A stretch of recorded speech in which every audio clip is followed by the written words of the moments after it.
Hello everyone, Friday, June 18th, 2021. Of course, Wednesday was New Comic Book Day, which means right now it's time for the new comic book video. Was not a large week for books, but it's going to be kind of a longer video because I had picked up a collection a couple of days ago. Nothing really big, but just different types of books. And I get a lot of questions about when I buy a collection, what I look for, how I buy it, how I put the price on my head, what I'm willing to pay. So I thought I would kind of go over a little bit that with you. I'll go over a little bit of that with you. And then a week ago, I made a video about in February due to a lot of viewers asked me to do things with CGC because there's a lot of them out there because I'm so outspoken about the grading of CGC that they think that I don't want to send books in there because my grading is going to be so far off of the books that I'm going to embarrass myself. Well, number one, I would never embarrass myself because I'm very confident in my grades. And I sent 4 Golden Age books in, which quite frankly are the hardest books to grade because of paper quality and just trying to wrap your mind around, grading of a book that's that old. And so I sent 4 Golden Age books in from the 40s, got them back. So I will show that at the end of the video. So let's jump right into the new books from DC. There were no Marvel. I only picked up a couple of DC and some independents. First one up, Legends of the Dark Knight #2. Great looking cover right there. 2 of my favorite things, the Joker and Batman. Nightwing #81. They're doing a lot of things with Heartless right now. So cover A, cover B. Sorry about the glare on that. And what they call Pride cover. So there was that. I got it because it was #81. And then another book that was selling really well, Batman 0 Point, because there's a lot of people out there who play Fortnite, and there's a code in here that I guess you can get free clothing or armor or whatever it is for the game. So these have been blowing off the shelves. This is cover A I picked up here. I don't play Fortnite, so I got it because it's a Batman storyline, and they will never come out of the poly bag. I have no interest in redeeming the code. And I got this cover here because the kind of looks like a fish right there. It made me laugh that he was just kind of all slumped over. Kind of the, Death of Robin cover a little bit right there. And that was it for mainstream. Marvel, like I said, no Marvel, just a couple of DC. Next up, Scout Comics, Midnight Western Theater. My favorite things, Westerns, independents, and vampires. So I'm definitely giving that a try. Again, sorry for that glare. Silver Coin #3. If you haven't been reading Silver Coin, really cool concept. Different story every book. So the last one was like a 80s slasher, kind of in the woods. And then this one here, I haven't read this one yet, but I am looking forward to it. From Aftershock, 7 Swords #1. Cover purchase, Walking Dead #17. Not going to end well for her. Ice Cream Man #24, second print. Love the Ice Cream Man.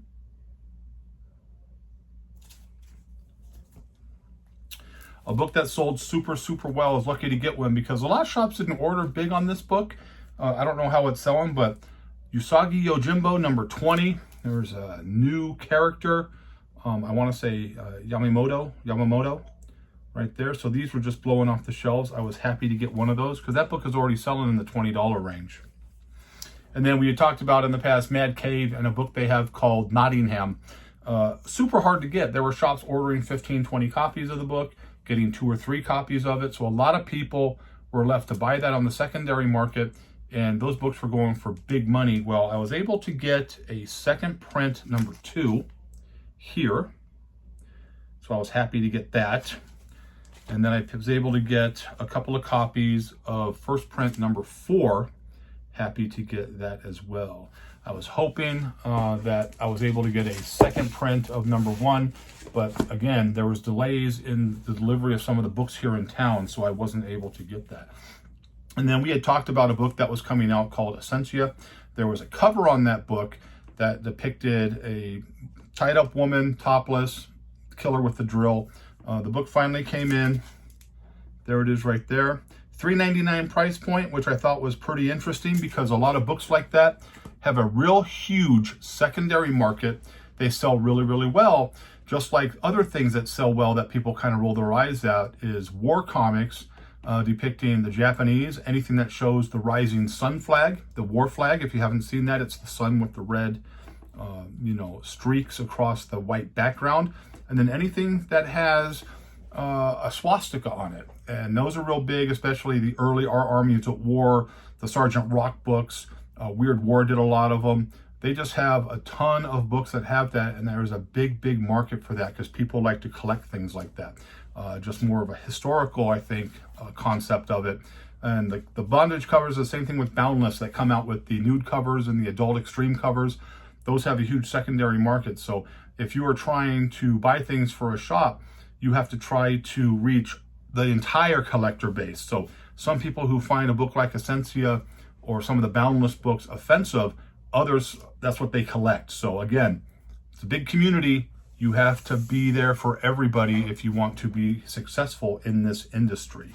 So that was it for the new books. I got a call from somebody, and I get a lot of questions about, people ask when I buy collections, how I break it down in my head real fast to come up with a price. So I thought I would kind of explain the process there, because if any of you have bought collections, I'm sure most of you who watch this channel have purchased collections in the past. There's always things in that collection that you break down immediately. The keys that you're looking for, the condition that you're looking for, are they vintage books? Is it a lot of 80s, 90s stuff? Not, popular titles 80s, 90s, but some of that run-of-the-mill, weird, storylines that, they just came out with tons like Justice League stuff and things of that nature. So I got a call from a guy who said, hey, I sold you some stuff. You bought stuff from me a while back. And it was a while back, like, almost a year and a half, 2 years ago. And he called me on the phone. He said, hey, I have a bunch of books I just want to get rid of. I can't have them anymore. I got some family coming to move in with me. And quite frankly, I don't collect. I don't want them. I thought I would give you the opportunity to buy them. Come and take a look at them. So I did. People were going to ask about the shirt. That's my Friday Night Fever shirt with Jason doing the old John Travolta on it. It's my Friday shirt. I love it. So there was that. So when you look at a collection, there's different things you look at. You're going to find books like this that are just, really beat to hell. You can kind of see it. It's really beat up, super stained in the back, messed up, ripped. This book here, this, House of Mystery, this is one of the last issues. It might be the last issue, but it's super wavy. It's got some water damage on it. And then you have, again, another one that's just kind of real beat up. Then you have a book like this that might look good on the surface, but then when you get into it more, you notice that it's got a huge rip across the cover, and therefore, to me, unsellable. So you have books like this in every collection that are just beaten up, water damage, moisture damage, heat damage, whatever, ripped, rusted staples, wrinkled covers, warped covers. That goes in pile A. So you put those, you break those down in your head real fast. How many books, realistically, you're just going to have to get rid of because of that condition. And that happens to everybody. A lot of people, unless you're buying a big time collection, every collection nowadays, when you buy it from people, whether it's been sitting in storage or just a collection that they were left to them, you're going to have books that you're going to have to get rid of. Now, I will try to give them to kids if I can, things of that nature, because kids don't care about the condition of the book, or you can donate them to, there's a lot of good charities here locally that, give comics to kids and things like that. Or because I'm not going to sell 25-cent books at shows. So if you do a show or you have a shop, your space, I don't have time to sell rip books and things like that. That's not my market, and that is not my business model. So you have books like that. Then you have books like this, which are in good condition, but again, just offbeat titles. Like here's Infinity Inc. You have Hex from DC, Firestorm. Here's a Hawkman special. Doom Patrol from 1986 or something, Forever People. Then you have some Flash, and you have books like that that are in good condition, but they're dollar books. And so if they're in good condition, a couple other things here, like you see a lot of Superman stuff in collections, Adventures of Superman, World of Krypton, just things like that. Again, a lot of books that are, you know, $1 that you're going to throw in the dollar box. How are you going to do that? And then you have the books that you look at that fall into this category, which is like, you know, Ghosts, you know, Elvira, the House of Mystery stuff. You have, you know, Tomb of Dracula's, Kid Colt, books that kind of fall into that range where your condition now is going to be anywhere from, you know, low grade. And when I say low grade, I consider low grade as it relates to books in the 70s, nothing lower than 3.0, unless it's a key or what is considered a key. It is a 3.0 is the lowest I'll sell at, you know, a show, or the lowest I'll have in my shop is going to be a 3.0. That other stuff, again, is going to be bunched up into that whole packet, send it away. The only difference on that is pre-code 50s, older Archies that you can get that are kind of beat up that still have a huge market, things of that nature that you can sell in a 2.0, 1.5, that you're still going to be able to get, you know, a few dollars for. You'll have something like that. But just regular books from the 70s, early 80s, I'm not going to have anything that's going to be less than a 3.0. In a lot of cases, I won't have anything, these independent titles, Batman the Outsiders, things like that. Those are either super high grade or they just find themselves in some dollar box under a table somewhere because I don't care about it. So then once you've decided that, you have to decide how you're going to, or how I'm going to pack the book and what type of material it's going to get. So these were a couple of books that were in that collection I bought. And here is a He-Man Masters of the Universe #1, 1982. Real popular book right now. I graded this a 7.5. So because of this book, because it's, you know, considered a key right now, it got half backboard, 2 Golden Age, and a My Light 2. And this is what it looks like. Of course, we've gone over this before. Another book that I've done right now that has fallen into the category of an upper grade book that's going to bring back, you know, a little bit of money is A Dead of Night #1. This is from 1973. This is a Romita cover. I graded this an 8.0. So this, because of the cost factor or because of the price of the book, is going to get a half backboard, 2 Golden Age, and a My Light. Then you fall into that next tier of books to protect. And again, this is me doing this. I don't know how anybody else does it. This is me doing it. And that next tier of books is going to be what I consider books that are, you know, mid-grade and have a value, a price value of over $10 with a cover price of 25 cents or earlier. 25 cents, you know, 20 cents, 15 cents. They would get the treatment that is just basically a Mylar, a piece of Mylar, and 3 Silver Age boards. Like here's another example. Here's a different Dead of Night that was in that collection. High grade version, halfback.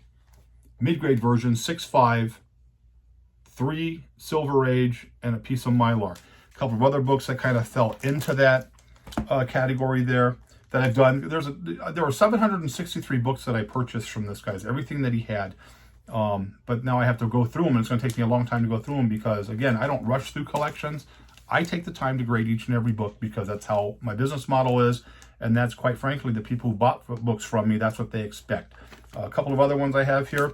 Here's an Unexpected from 1972. I graded that a 6.5. And again, our friend Nick Cardy, who we are a big fan of on this channel, that's one of his covers.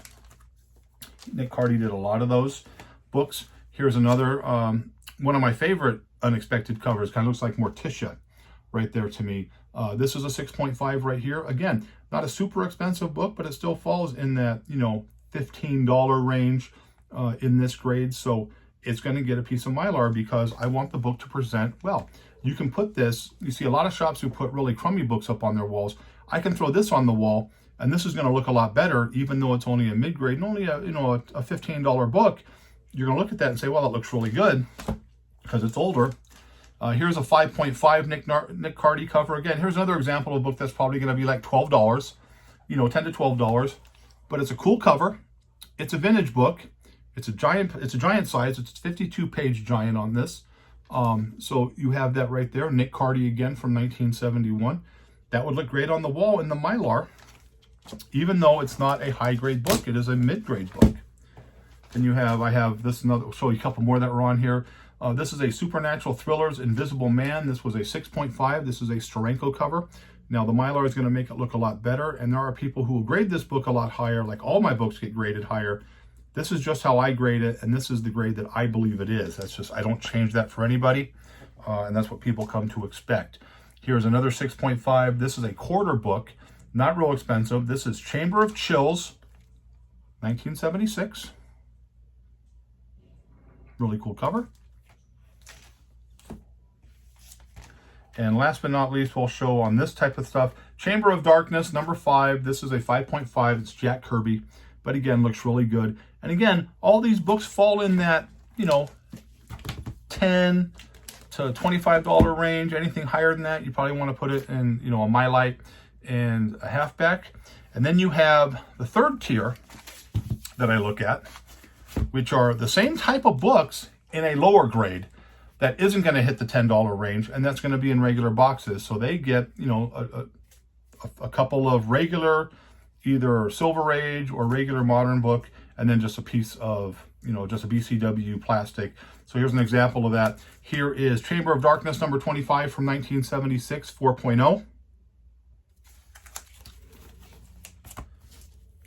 Crypt of Shadows. This is a 3.5. This is Ditko art and Stan Lee's story in a story called Man of Iron. Now you look at that book right there, and it's a 3.5, but the cover is really good, and people are going to buy this book for $5 or $6. They'll pick that up, but I'm not going to put Mylar on that. I'll put a regular piece of plastic on that. Here's another really nice one. This is The Unexpected. Again, Nick Cardy, but this is a 5.0. Doesn't hit that $10 mark for me, so it might be an $8 book. And so there's that. Gets a regular piece of couple of Silver Age boards and a piece of plastic. Here's a 3.0 Man Wolf. Here's that there. Now again, this is a book it's a 25-cent book. It's a cool cover, 3.0, presents really well. It's from 1975, Gil Kane cover. And I put on the back here, I'll tell you if it has the Marvel Value stamp and what the stamp is, because I check all of that because I want someone to get a complete book. If you buy a book from me and I say the book is a 6, you're going to be happy that it's a 6. And it's going to be complete. If it's a missing coupon or something, I'll put down there missing this, missing that. Crypt of Shadows, number 19, 5.0 again. Nice book, but doesn't fall into that $10 range. We have another Unexpected here. This is another great Nick Cardy cover. Again, a really cool cover, but again, a 3.5.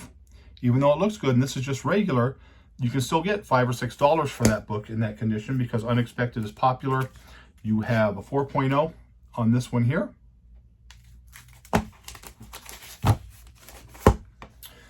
And then here's another good example. This is a 3.0. It's a good VG. It is a Chamber of Chills, number 1. And in this condition, maybe $7, $8. Not a big deal. But it is a number 1, and there is a market for stuff like this. People are going to buy that. So I tell myself, what's the cost factor going to be to do all this? Because I'm looking at stuff when you're buying a collection. You look at the stuff super, super fast. You really don't know the true grade until you have a chance to go in there and break it up. You just do a quick outer look. Check the spines, check the back, flip through it real quick and just see. If you see a key book, you take a little bit closer look at a key book with that. Now, the thing about this collection is I had a price in my head. I was talking to the guy. He was like, look, give me a price, give me a price, give me a price. I don't like doing that. I want to hear what you want for your books. So I told him, tell me what you're looking to get. I can either tell you yes or no, we're not going to be anywhere close.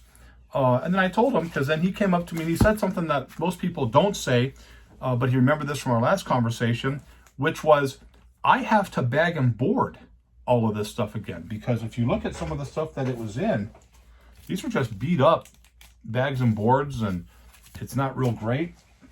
So he knew that I had to do the expense of rebag and boarding all that stuff. Not that it's expensive, but you're still looking at 10 cents, 15 cents a book to rebag and board. And he actually took that in consideration for me. So he was like, look, I'm going to make it real easy for you. There's 763 books.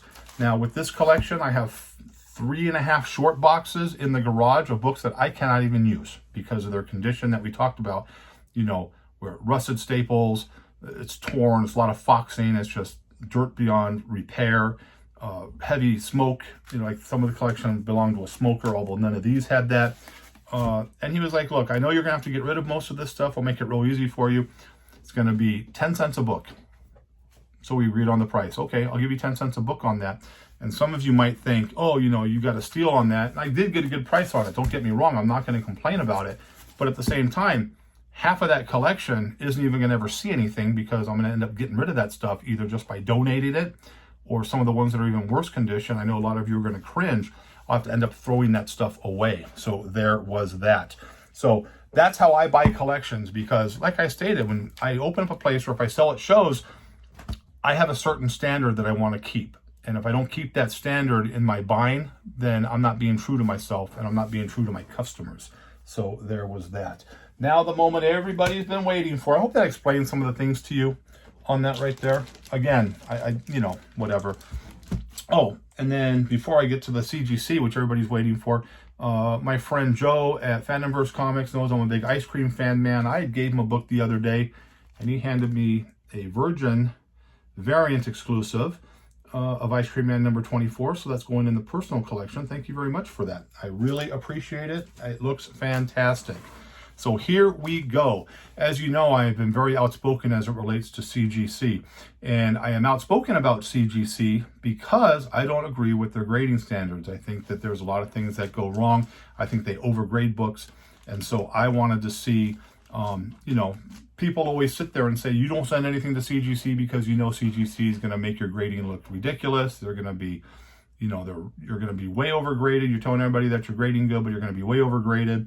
And you're not being true to everybody. You're not being this and that. Because I always have haters. If you look at my videos, the minute I put a video up, I get 2 or 3 thumbs down right out of the box. And I've said that before. It doesn't really matter because there are people who are hardcore CGC, hardcore graders who don't like my viewpoints on that. And so they get pissed off and they give me a thumbs down thinking that it bothers me. It really doesn't. I appreciate you taking the time to look for my video as you go. So with further ado, let's see how I did against CGC. First book, Jumbo Comics 122. I showed this on the last video. This was the backing board, one of the backing boards that was on the book when I gave it to my friend as we sent these books in back in February. It is book number 122 from 1949. I graded it a VG Fine 5.0. The book came back a 6. There's the book right there. Beautiful looking book. So there's the back. 6.0 again from 1949. And it has cream to off-white pages. There was that book number 1. So I gained a full grade on that. So if you had bought the book from me at a 5, you would have got, well, if I was selling these books, you would have. These came from my, you know, books that I kind of like to hold on to. If you would have sold it, I would have had it at a 5, priced at a 5. You would have made a profit already on that book. Next up is Boy Comics number 24. This is a bondage concentration camp story. I graded that also a VG Fine 5.0.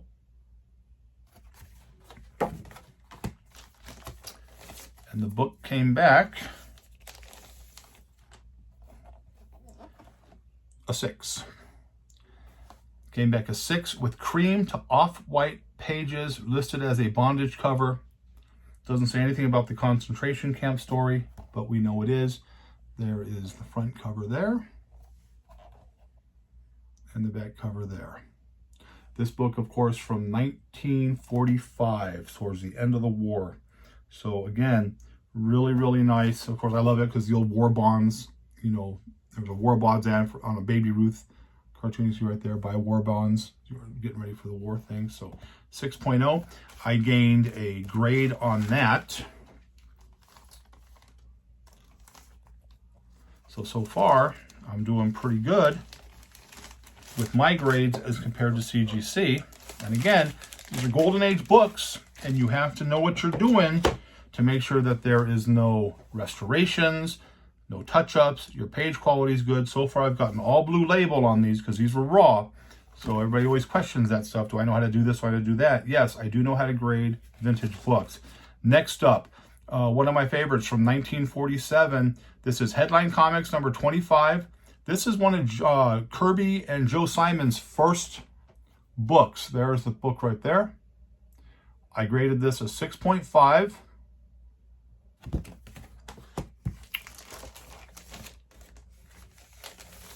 And this came back a 6. So I lost a half a grade on it right here. It's 1/2 grade left on that. This is the famous, murder-suicide cover right there, if you haven't seen it. And it says Jack Kirby and Joe Simon, cover and art. It says white pages. White pages for a book from 1947 is pretty good. So there's that there. And there's that there. And it said it had a small piece of tape on the interior cover. But still, blue label, 6.0. Really, really nice. So I lost a half a grade on that book there. Lost a grade. So I'm 2 grades positive. I'm a grade positive on 2 books, a half a grade negative on another. So I'm not 100%. Or, it happens. So I missed out on a grade. Next book, last book from 1946, Crack Comics number 42. I graded it a fine plus.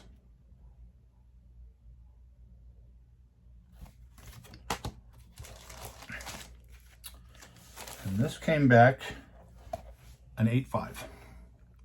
So I gained 2 grades on that book. 2 grades on that book. This Crack Comics. This is the Al Bryant cover, and this is off-white to white pages. Again, for a book from 1946, fantastic. There's the back. There's the front. 8.5. Very, very happy with that book. So there you have it. I had said that it was going to be 5.0, 5.0, 6.0, or excuse me, 5.0, 5.0, and 2 6.5s. I got a 6.0, 6.0, and then I lost a half a grade from a 6.5 on my grading to a 6 from CGC's grading, and then I had a 6.5 in my mind on that last Crack Comics, and I got an 8.5, so I gained 2 whole grades on that right there. Again, just my grading standards, but I hope this kind of answers the question to people that, you know what? I know how to grade books. I don't need a secondary grading company to tell me what the book is or what the grade is, because I can look at a book, I can do my own research, I can do my own grading and tell you what the book is. Again, like I stated, when I open up a place or something, or if anybody wants me to, if you're local here in Las Vegas and you want me to grade some books for you, let me know. We can work something out. So there was that. So I hope you enjoyed the unboxing. Like I said, I was confident that my grades were going to be close, and they were. I feel that I'm just as competitive as CGC. So, there it is. So I hope that kind of, like I stated again, I hope that answered some questions, some viewers. I know I have a lot of supporters out there who know my grading standards are spot on, and they have no question about it. So there was that. Again, if you have questions about how I buy collections, again, I kind of went over it a little bit. But again, that's how I do it. The 3 different, there's the different tiers. Expensive books for the halfback, middle range books with the regular Mylar, and then the lower end books with just the regular plastic and the boards and the stuff that you're just going to ultimately get rid of. And again, the only stuff I'm going to have from the 80s and 90s as it relates to, stuff like this is going to be super, super high grade versions of that book, because I don't want to sell anything less than that when you get into that, and when you get into that selling stuff, because I want return customers and I want people to be happy. And believe it or not, I think something's going to be happening very soon as it relates to that, so keep your fingers crossed for that. So that's pretty much all we have. So I hope you liked the video, but as always, if you didn't, have a Friday night fever, and I will talk to you later. Have a great day. See you in a few days.